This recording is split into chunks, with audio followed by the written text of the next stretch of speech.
आज की ताजा खबरों के अपडेट में बात करेंगे देश भर की तमाम बड़ी और काम की खबरों की, साथ ही भारत सरकार की ओर से लिए गए कुछ महत्वपूर्ण फैसलों और जारी किए गए कुछ नए नियमों की। इसके अलावा सरकारी कर्मचारियों के लिए आज एक जरूरी खबर है। इसके अलावा बढ़ते कोरोना संक्रमण को देखते हुए देश के इस राज्य में 14 दिनों के लिए लगा दिया गया है संपूर्ण लॉकडाउन। आखिर कौन से राज्य में हुआ ये ऐलान बताएंगे आपको इस अपडेट में। साथ ही एलपीजी उपभोक्ताओं के लिए आज एक फायदे की खबर है। साथ ही व्हाट्सएप एडमिन को राहत, मेंबर के किसी गलत पोस्ट के लिए एडमिन जिम्मेदार नहीं, बॉम्बे हाईकोर्ट ने दिया ये बड़ा फैसला। आखिर क्या है पूरी खबर बताएंगे आपको इस अपडेट में। साथ ही हवाई सफर करने वाले लोगों के लिए आज एक जरूरी खबर है। साथ ही आज की तमाम बड़ी और काम की खबरों की बात करेंगे इस अपडेट में। बात करते हैं आज की पहली बड़ी खबर की, तो कर्नाटक में 14 दिनों के लिए लगा है संपूर्ण लॉकडाउन। मुख्यमंत्री बीएस येदियुरप्पा ने किया है ऐलान। कोरोना वायरस के बढ़ते मामलों को देखते हुए कर्नाटक सरकार ने राज्य के अंदर 14 दिनों का पूर्ण लॉकडाउन करने की घोषणा कर दी है। कैबिनेट बैठक के बाद मुख्यमंत्री बीएस येदियुरप्पा द्वारा राज्य में लॉकडाउन की घोषणा की गई है। कर्नाटक के सीएम ने कहा है कि राज्य में अगले 14 दिनों के लिए कर्फ्यू लगेगा। उन्होंने कहा है कि इस दौरान आवश्यक सेवाओं के लिए सुबह 6 बजे से 10 बजे तक अनुमति है, वहीं सुबह 10 बजे के बाद दुकानें बंद हो जाएगी। सीएम ने कहा है कि सार्वजनिक परिवहन बंद रहेगा। बताया गया है कि कर्नाटक सरकार ने शराब की होम डिलीवरी की अनुमति दे दी है। इसके साथ ही राज्य के बाहर या फिर राज्य के भीतर यात्रा की अनुमति नहीं होगी, केवल आपातकालीन मामलों में ही छूट यहाँ पर दी जाएगी। राज्य के बाहर या फिर भीतर यात्रा की अनुमति यहाँ पर आपातकालीन के लिए ही दी जाएगी। अब बात करते हैं अगली खबर की, तब घर में भी सुरक्षित नहीं है लोग, सरकार बोली समय आ गया है अब घर में भी पहने मास्क। इस कोरोना संकट से सबसे सुरक्षित जगह अगर कौन सी है तो आपका सीधा जवाब ये होगा कि अपना घर, लेकिन अब शायद ऐसा नहीं है। कोरोना की दूसरी लहर ने भारत को इतनी बुरी तरह से प्रभावित किया है कि अब घर के अंदर भी मास्क आपको पहनना पड़ सकता है। दरअसल आप अपने घर के अंदर होते हैं तब आप हमेशा अपने आप को यहाँ पर खुद को अधिक सुरक्षित महसूस करते हैं। लोगों को लगता है कि घर में मास्क पहनने की जरूरत नहीं है, लेकिन अब सरकार आपको घर के अंदर भी मास्क पहनने की सलाह दे रही है। वहीं सोमवार को भारत सरकार ने टीकाकरण और कोविड-19 के बचाव के लिए उपयुक्त व्यवहार अपनाने पर जोर देते हुए सलाह दी है कि अब यह समय आ गया है भारत के अंदर कि लोगों को अब घर के भीतर भी मास्क पहनना चाहिए। वहीं स्वास्थ्य एवं परिवार कल्याण मंत्रालय के संयुक्त सचिव लव अग्रवाल ने एक प्रेस कॉन्फ्रेंस में कहा है कि अब समय आ गया है कि लोगों को घर में भी मास्क पहनना चाहिए।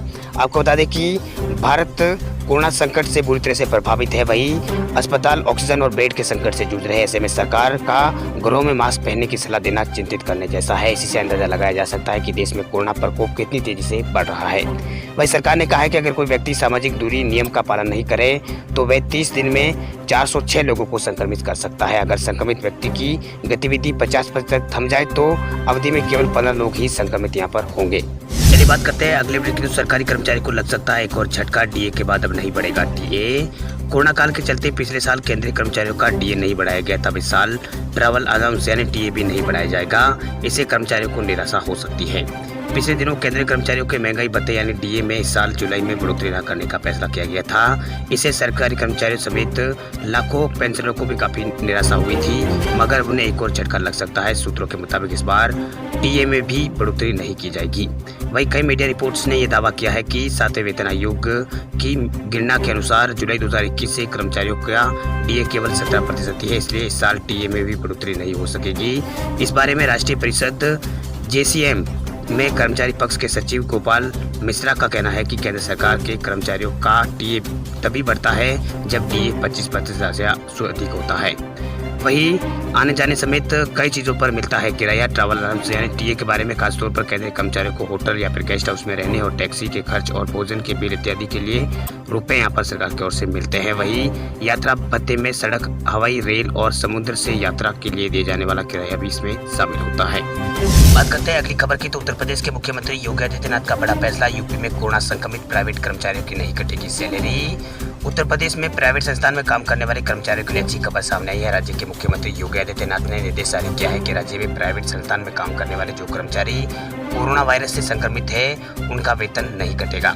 वहीं सीएम योगी आदित्यनाथ के आदेश के अनुसार ऐसे कर्मचारी को पूरे 28 दिन का वेतन यहाँ पर अवकाश सहित मिलेगा। वहीं कोरोना वायरस संक्रमण के कारण यहाँ पर लगातार प्रदेश में मामले बढ़ते जा रहे हैं। उत्तर प्रदेश में कोरोना लगातार बेकाबू होता जा रहा है। पिछले 24 घंटों में यहाँ पर 35,000 से अधिक नए मामले सामने आए हैं। वह 206 लोगों की यहाँ पर मौत हुई है।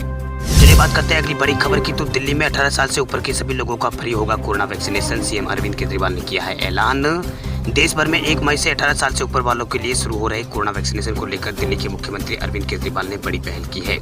केजरीवाल ने कहा है कि दिल्ली में 18 साल से ऊपर वाले सभी लोगों को मुफ्त में यहाँ पर कोरोना का टीका लगाया जाएगा। वहीं सीएम केजरीवाल ने सोमवार को प्रेस वार्ता करके कहा कि प्रदेश सरकार ने प्रदेश सरकार ने 1 करोड़ 34 लाख कोरोना वैक्सीनेशन का ऑर्डर यहाँ पर दे दिया है। कोरोना वैक्सीन का ऑर्डर दे दिया है। दिल्ली में 1 मई से टीकाकरण का काम युद्ध स्तर पर शुरू हो जाएगा। वहीं इस दौरान उन्होंने कहा है कि कोरोना वैक्सीन की अलग अलग कीमतें तय किए जाने के मुद्दे के ऊपर भी यहाँ पर उन्होंने सवाल उठाया है। वहीं केजरीवाल ने कहा है कि वैक्सीन निर्माताओं का कहना है कि उन्हें 150 रुपये में वैक्सीन बेचने पर भी फायदा हो रहा है, फिर अलग अलग दामों में क्यों यहाँ पर अलग अलग दाम क्यों रखे जा रहे हैं। उन्होंने वैक्सीन निर्माता कंपनियों से अपील की है कि फायदा कमाने के लिए पूरी जिंदगी पड़ी है, लेकिन यह वक्त मानवता दिखाने का है। दोनों दवा कंपनियों को केंद्र और राज्य और प्राइवेट अस्पतालों को एक ही दाम पर दवा देनी चाहिए। ये बात यहाँ पर अरविंद केजरीवाल ने की है। चलिए बात करते हैं अगले अपडेट की। तो एलपीजी उपभोक्ताओं के लिए जरूरी खबर, सिर्फ 19 रुपए में पाए एलपीजी गैस सिलेंडर। पेटीएम दे रहा है ये विशेष ऑफर। पेटीएम की तरफ से ग्राहकों के लिए एक शानदार ऑफर पेश किया गया है, जिसके जरिए वो सिर्फ 819 रुपए में मिलने वाले एलपीजी गैस सिलेंडर को सिर्फ 19 रुपए में वो खरीद सकते हैं। वहीं दिनों घरेलू गैस सिलेंडर की कीमतों में भले ही यहाँ पर बढ़ोतरी हो रही हो, लेकिन आपको परेशान होने की जरूरत नहीं है। हम आपको एक ऐसा तरीका बताने जा रहे हैं जिसके जरिए आप केवल 19 रुपए में एलपीजी गैस सिलेंडर बुक कर सकते हैं। दरअसल पेटीएम की तरफ से एक शानदार ऑफर पेश किया जा रहा है, जिसके जरिए आप 819 रुपए में मिलने वाला रसोई गैस सिलेंडर सिर्फ 19 रुपए में खरीद सकते हैं। यानी 800 रुपए की आप बचत कर सकते हैं, 800 रुपए कैशबैक पा सकते हैं। इस हिसाब से ग्राहकों को जेब से केवल 19 रुपए ही खर्च करने हैं। वही 800 रुपए की बचत आपको हो जाएगी। ध्यान रहे, ऑफर केवल 30 अप्रैल तक ही वैलिड है। इसके बाद गैस सिलेंडर बुक करने के लिए पूरे आपको 819 रुपए देने होंगे। वही इस ऑफर का लाभ लेने के लिए सबसे पहले आपको फोन पर पेटीएम ऐप को डाउनलोड करना होगा। अब आपको पेटीएम ऐप ओपन करना होगा और वहाँ पर 100 मोर पर क्लिक करना होगा। अब रिचार्ज एंड पे बिल ऑप्शन पर जाना होगा। उसके बाद बुक गैस सिलेंडर ऑप्शन पर क्लिक करें। अब वहाँ पर आपको जो गैस प्रोवाइडर है उनके नाम लिखने होंगे, जैसे कि भारत गैस, एचपी गैस या फिर इंडियन, वैसे वो सिलेक्ट करने होंगे। उसके बाद रजिस्टर्ड फ़ोन नंबर पर अपनी आईडी एंटर करनी होगी। जब आपको पेमेंट ऑप्शन नजर आएगा तब पेमेंट पर first LPG promo code enter करना होगा। फिर आप पेमेंट करेंगे तो आपको 800 रुपये का कैशबैक यहाँ पर मिल जाएगा। चलिए बात करते हैं अगले अपडेट की। तो व्हाट्सएप चलाने वाले लोगों के लिए जरूरी अपडेट। व्हाट्सएप ग्रुप एडमिन को राहत, मेंबर के किसी गलत पोस्ट के लिए एडमिन को नहीं ठहरा सकते हैं जिम्मेदार। बॉम्बे हाईकोर्ट ने की है ये बड़ी बात। व्हाट्सएप पर ग्रुप बनाने वाले लोगों के लिए राहत की खबर है। अब उनके ग्रुप में किसी मेंबर की ओर से गलत पोस्ट करने पर सीधे ग्रुप एडमिन को जिम्मेदार नहीं माना जाएगा। ये महत्वपूर्ण बात बॉम्बे हाईकोर्ट की नागपुर बेंच ने कही है। वही कोर्ट ने कहा है कि व्हाट्सएप ग्रुप में अगर कोई मेंबर गलत पोस्ट करता है तो उसके लिए ग्रुप के एडमिन को जिम्मेदार नहीं ठहराया जा सकता है। अगर मेंबर की तरफ से पोस्ट किए गए मैसेज में एडमिन का कॉमन इंटेंशन नहीं है या पहले से तय किया गया मैसेज नहीं है तो इसके लिए एडमिन को जिम्मेदार नहीं माना जा सकता है। मामले में सुनवाई करते हुए हाईकोर्ट ने जुलाई 2016 में 33 साल के एक व्हाट्सएप एडमिनिस्ट्रेटर के खिलाफ दायर याचिका को खारिज कर दिया। इस फैसले के साथ ही कोर्ट ने कई व्हाट्सएप एडमिन को बड़ी टेंशन को भी यहाँ पर कम कर दिया है। वही ग्रुप में जुड़े एक मेंबर से कई बार गलती से यहाँ पर गलत पोस्ट यहाँ पर हो जाती है, शेयर हो जाती है। वैसे भी ये तय करना मुश्किल होता है कि कौन से मेंबर ने कब क्या पोस्ट किया है। बात करते हैं अगले अपडेट की। तो हवाई सफर करने वाले लोगों के लिए जरूरी खबर, अब सस्ते में कर सकेंगे हवाई सफर। सरकार ने किराए पर कैपिंग 31 मई तक बढ़ाई। घरेलू उड़ानों के किराए के लिए लागू की गई कैपिंग व्यवस्था अब 31 मई 2021 तक लागू रहेगी। वही डीजीसीए ने इसके लिए आदेश पर जारी कर दिया। इससे पहले ये किराए पर कैपिंग का सिस्टम 31 मार्च 2021 तक लागू किया गया था। इसके पहले इसकी डेडलाइन कई बार बढ़ाई गई थी। आपको बता दें कि पिछले साल कोरोना महामारी के चलते घरेलू और विदेशी एयरलाइंस पर रोक लगा दी गई थी। फिर 2 महीने बाद मई में उड़ानों को ऑपरेट करने की इजाजत दी गई थी, लेकिन सरकार ने किराए पर कैपिंग यहाँ पर कर दी थी। एक बार फिर कोरोना महामारी की दूसरी लहर को देखते हुए सरकार ने इस व्यवस्था को आगे बढ़ाने का फैसला लिया है। वहीं डीजीसीए की ओर से जारी आदेश में कहा गया है कि घरेलू विमानों की सेवाओं के लिए किराए में तय गई सीमा 31 मई 2021 तक लागू रहेगी, जो कि पहले 31 मार्च 2021 तक लागू थी। इसके लिए किराए की अधिकतम और न्यूनतम सीमा 24 फरवरी तक यहाँ पर बढ़ाई गई थी। अब बात करते हैं अगले अपडेट की। तो टैक्स पेयर्स को मिली है बड़ी राहत। विवाद से विश्वास स्कीम के तहत 30 जून तक करें पेमेंट। सरकार ने कोरोना के चलते बढ़ाई है डेडलाइन। सरकार ने डायरेक्ट टैक्स के विवादों को सुलझाने के तहत चलाई जा रही विवाद से विश्वास स्कीम की डेडलाइन 30 जून 2021 तक बढ़ा दी है। वही शनिवार को सरकार की ओर से ऐलान किया गया कि कोरोना संक्रमण की वजह से टैक्स पेयर को आ रही दिक्कतों को देखते हुए विवाद से विश्वास स्कीम के तहत टैक्स अदा करने की अवधि 30 जून 2021 तक बढ़ा दी गई है। वही सरकार ने टैक्स अधिकारियों की ओर से उन मामलों का आकलन दोबारा शुरू करने के लिए नोटिस जारी करने की तारीख 30 जून 2021 तक बढ़ा दी है, जिनमें आय का आकलन नहीं हुआ है। वह केंद्रीय प्रत्यक्ष कर बोर्ड यानी सीबीडीटी ने एक बयान में कहा है कि विभाग की ओर से ये फैसला किया गया है कि प्रत्यक्ष कर विवाद से विश्वास अधिनियम के तहत टैक्स देनदारी के तौर पर अदा की जाने वाली राशि का भुगतान बगैर किसी अतिरिक्त राशि के बढ़ाकर 30 जून 2021 तक यहाँ पर किया जा सकता है। इस योजना के तहत घोषणा पत्र दाखिल करने की समय सीमा 31 मार्च को खत्म हो गई थी। विवाद से विश्वास योजना कर विवादों के निपटारे की पेशकश करती है, जिसके तहत विवाद टैक्स 100% और विवाद फंड, दंड और शुल्क का 25% भुगतान करना होता है। लेकिन टैक्स पेयर को किसी अतिरिक्त ब्याज या फिर जुर्माने या फिर इनकम टैक्स के कानून के तहत मुकदमों से छूट मिल जाती है। वही सीबीडीटी ने कहा है कि उसे टैक्स पेयर्स या फिर टैक्स कंसल्टेंट और दूसरे स्टॉक होल्डर से इस बात के अनुरोध यहाँ पर मिले थे कि कोविड-19 महामारी के गंभीर स्तर के मद्देनजर समय सीमा को आगे बढ़ाया जाए। सीबीडीटी के अध्यक्ष पीसी मोदी ने हाल में कहा था कि विवाद से विश्वास योजना के तहत अब तक देश में 54,000 करोड़ रुपए तक का समाधान यहाँ पर किया गया है। बात करते हैं आज के मौसम समाचारों की। तो कई राज्यों में भीषण गर्मी के हैं आसार पारा जा सकता है। 40 डिग्री पार कश्मीर के पास एक्टिव हुआ है नया पश्चिमी विक्षोभ। कोरोना संकट से जूझ रहे भारत में अब गर्मी का प्रकोप देखने को मिल रहा है। भारतीय मौसम विभाग ने अपना ताजा अपडेट में कहा है कि अगले 24 घंटों के दौरान देश के कई राज्यों में भीषण गर्मी देखने को मिलेगी। यूपी, बिहार, झारखंड, पश्चिम बंगाल और उड़ीसा और गुजरात और राजस्थान और दिल्ली में मौसम गर्म और शुष्क रहने वाला है, जिसके बाद यहाँ पारा 40 डिग्री के पार भी जा सकता है। तो वही कश्मीर, उत्तराखंड और हिमाचल प्रदेश में बारिश के आसार यहाँ पर दिख रहे हैं। नया पश्चिमी विक्षोभ यहाँ पर सक्रिय हुआ है। वही मौसम विभाग ने कहा है कि अब आने वाले दिनों में पंजाब, हरियाणा, एमपी और गुजरात में पारा 40 डिग्री तक जा सकता है। मौसम विभाग ने यहाँ भीषण गर्मी का अलर्ट जारी किया है। यहाँ लोगों को धूल भरी आंधी और लू का भी सामना करना पड़ सकता है। इस दौरान लोगों को स्वास्थ्य के प्रति काफी सचेत रहने की आवश्यकता है। मौसम विभाग ने कहा है कि गर्मी का दौर अब यूं ही जारी रहेगा। हालांकि बीच बीच में कहीं यहाँ पर हल्की बारिश हो सकती है। वहीं फिलहाल अगले 24 घंटों के दौरान पहाड़ों और नॉर्थ ईस्ट इंडिया में बारिश के आसार दिख रहे हैं। मौसम विभाग ने कहा है कि पश्चिमी विक्षोभ के एक्टिव होने के कारण इन राज्यों में बारिश की संभावना बनी हुई है, जबकि उत्तराखंड में ओलावृष्टि की संभावना बन रही है। वहीं मई के शुभारंभ में मैदानी इलाकों में बारिश का दौर शुरू हो सकता है। ये प्री मानसून की गतिविधियां होगी। वहीं मौसम विभाग ने कहा है कि साल 96% से लेकर 104% तक बारिश हो सकती है, जो कि सामान्य से अच्छी बारिश की श्रेणी में आती है। मानसून सीजन जून से लेकर सितंबर तक रहेगा। वही मौसम की जानकारी देने वाली निजी संस्था स्काईमेट वेदर ने कहा है कि इस बार मानसून काफी अच्छा रहेगा। जून से ही बारिश का दौर शुरू होगा, जो कि सितंबर तक चलेगा। ये लगातार यहाँ पर तीसरा साल होगा जब मानसून सामान्य होगा। अब बात करते हैं देश भर के कोरोना आंकड़ों की। तो भारत में पिछले 24 घंटों में कोरोना के 3,52,000 से अधिक नए मामले हैं सामने। 2812 लोगों की हुई है मौत।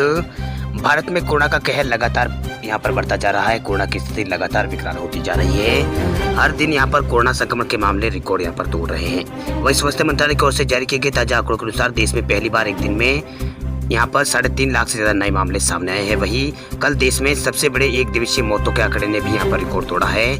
एक दिन में भारत में 2812 लोगों की पिछले 24 घंटों में मौत हुई है। वहीं देश में फिर यहाँ पर जो टोटल मामले हैं उनकी संख्या अब भारत में 1,73 लाख से अधिक हो चुकी है, जबकि पिछले 24 घंटों में 2812 लोगों की मौत हुई है। अब तक भारत में 1,55,000 से अधिक लोगों की मौत हो चुकी है। वहीं पिछले 24 घंटों में रिकवर हुए लोगों की संख्या भारत में 2,19,000 है। यानी पिछले 24 घंटों में भारत में 2 लाख से ज्यादा लोग कोरोना से ठीक हुए। इसके साथ ही अब ठीक होने वाले लोगों की कुल संख्या भारत में 1,43,04,482 तक पहुंच चुकी है। आपको बता दें कि देश में लगातार ये 5वां दिन है जब कोरोना संक्रमण के मामले यहाँ पर 3 लाख से ज्यादा आए हैं। वही आज मामले 3.5 लाख के पार आए हैं। यह लगातार 5वां दिन है जब भारत में कोरोना के मामले 3 लाख पर यहाँ पर ज्यादा चले गए हैं। वही पिछले 24 घंटों में भारत में कोरोना के संक्रमण के जो मामले हैं वो 3,52,000 से अधिक आए हैं। वही कल 3,48,000 के आसपास मामले आए थे। वही शनिवार को 3,45,000 के आसपास कोरोना केसेस दर्ज किए गए थे। शुक्रवार को 3,32,000 और गुरुवार को 3,15,000 के आसपास कोरोना केस आए थे। वही महाराष्ट्र के अंदर पिछले 24 घंटों के दौरान 67,000 से ज्यादा नए मामले सामने आए हैं। वही महाराष्ट्र और दिल्ली समेत देश के कई राज्यों में कोरोना बेकाबू होता नजर आ रहा है। आलम यह है कि अब अस्पतालों में बेड्स और ऑक्सीजन जैसी जरूरी चीजों की भी किल्लत होने लगी है महाराष्ट्र में। महाराष्ट्र में सरकारी आंकड़ों के अनुसार पिछले 24 घंटों के अनुसार 24 घंटों में 67,191 नए मामले सामने आए हैं। वहीं 61,000 के आसपास पिछले 24 घंटों में ठीक भी हुए हैं। वहीं सक्रिय मामले 6,98,000 के आसपास है। वहीं कुल डिस्चार्ज हुए मामलों की संख्या 35 लाख से अधिक है। वहीं कोरोना से अब तक कुल 64,760 लोगों की मौत महाराष्ट्र में हो चुकी है। वहीं कोरोना का सबसे ज्यादा प्रभावित राज्यों में शुमार दिल्ली में भी पिछले 24 घंटों के दौरान 22,000 से अधिक नए मामले सामने आए हैं। वहीं 350 लोगों की मौत भी यहाँ पर पिछले 24 घंटों में हुई है। वहीं राजधानी दिल्ली में संक्रमण की दर 30.21% है। हालांकि राहत की बात यह है कि पिछले 24 घंटों में 21,000 से अधिक यहाँ पर दिल्ली में कोरोना मरीज ठीक भी हुए हैं। इसके अलावा देश के अन्य राज्यों में भी कोरोना संक्रमण के मामलों में लगातार यहाँ पर बढ़ोतरी देखने को मिल रही है। अन्य राज्यों में कोरोना संक्रमण के मामले लगातार बढ़ रहे हैं। दिल्ली के अलावा यूपी में भी कोरोना संक्रमण के मामले लगातार बढ़ रहे हैं। यूपी में भी कोरोना पॉजिटिव मरीजों की संख्या लगातार बढ़ोतरी इसमें देखी जा रही है। यूपी के अलावा एमपी में भी मामले लगातार बढ़ रहे हैं। एमपी के अलावा यहाँ पर छत्तीसगढ़ और कर्नाटक में भी कोरोना के मामले लगातार बढ़ रहे हैं। कर्नाटक सरकार ने तो बढ़ते संक्रमण को देखते हुए 14 दिन के लॉकडाउन का ऐलान कर्नाटक में कर दिया है। वही बात करें राजस्थान की, तो राजस्थान में पिछले 24 घंटों में राजस्थान में कोरोना के मामले 16,000 से अधिक आए हैं। पिछले 24 घंटों में 16,438 नए मामले सामने आए हैं। वही 84 लोगों की यहाँ पर मौत हुई है। वही राजस्थान में कोरोना पीड़ितों की संख्या में लगातार बढ़ोतरी हो रही है। 16,438 नए कोरोना संक्रमित मिलने के साथ ही 84 लोगों की यहाँ पर मौत हुई है। अब तक यहाँ पर 5,30,775 लोग संक्रमित हो चुके हैं। वही कुल मृतकों की संख्या 3685 हो चुकी है। वही एक्टिव केसों की संख्या राजस्थान में 1,46,000 पार हो गई है। स्वस्थ होने के बाद पिछले 24 घंटों में 6,000 से अधिक लोगों को अस्पताल से छुट्टी मिली है। इधर अब तक ऑक्सीजन की कमी को लेकर केंद्र सरकार को घेरे अशोक गहलोत सरकार आवंटित ऑक्सीजन का ट्रांसमिशन नहीं करवा रही है। केंद्र सरकार ने राज्य को प्रतिदिन 140 मीट्रिक टन ऑक्सीजन आवंटित किया है, लेकिन टैंकरों की कमी के कारण 90 मीट्रिक टन ही ऑक्सीजन की सप्लाई हो पा रही है। वहीं प्रदेश में जो अलग अलग जिले हैं जहां पर सबसे ज़्यादा मामले पिछले 24 घंटों में जयपुर में आए हैं 2878, उसके बाद में 1700 से ज़्यादा मामले जोधपुर से आए हैं। इसके अलावा अजमेर से 705, 12 से 201, बाड़मेर से 101 और भरतपुर से 701 मामले यहाँ पर भरतपुर से 101 मामले सामने हैं। इसके अलावा भिलवाड़ा से 701 मामले सामने आए हैं। वहीं 783 बीकानेर और बूंदी से 121 मामले सामने आए हैं। इसके अलावा राजसमंद जिले से 139 और सवाई माधोपुर जिले से 701 कोरोना केस सामने आए हैं। वह उदयपुर में पिछले 24 घंटों में 768 कोरोना के नए केस यहाँ पर देखने को मिले हैं या नए केस यहाँ पर संक्रमित पाए गए हैं।